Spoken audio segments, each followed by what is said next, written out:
La phase 2 du projet de restauration des rives du parc marin Saguenay-Saint-Laurent, section Fjord, verra le jour grâce à un financement de 200 000 $. Mais avant de parler de la phase 2, voici un petit résumé de la phase 1. En fait, l'année dernière, à l'été 2025, on a obtenu un financement de 300 000 $ pour le projet de restauration des rives du parc marin Saguenay-Saint-Laurent. En fait, la phase 1 se déclinait en plusieurs volets. Le premier volet, c'était de caractériser les berges, de caractériser l'indice de qualité de la bande riveraine. Suite à ça, on a obtenu 26 sites homogènes qui sont dégradés sur le fjord. Donc, qui nécessiterait finalement des interventions. Il y avait aussi un deuxième volet qui était la restauration des sites. Donc, on procède quand même à la restauration de 10 000 végétaux. Ça va se passer là, cet automne. La phase 2 va donc consister à classer les 26 sites sélectionnés en ordre de priorité pour la restauration.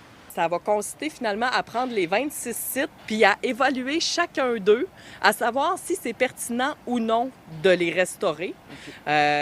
Puis suite à ça, ben on va pouvoir les prioriser. Donc, de dire, bien, ce site-là sera celui à prioriser pour la restauration pour telle raison. Là, il y a plusieurs paramètres qui rentrent en considération. Peut-être que dans les 26 sites, on va se dire, bien, il y en a 5 qui ne sont pas pertinents finalement à restaurer.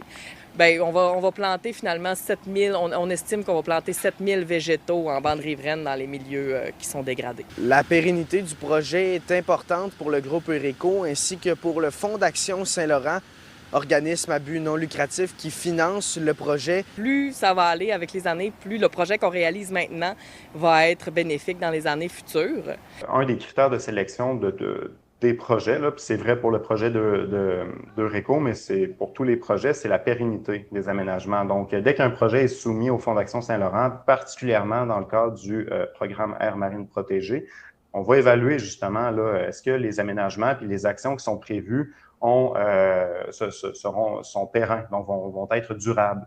La phase 2 sera en action de 2026 à 2028 et ensuite nous pourrons savoir s'il y aura phase 3 et bien plus. À Saguenay, Xavier Lemieux pour Nouveau Info.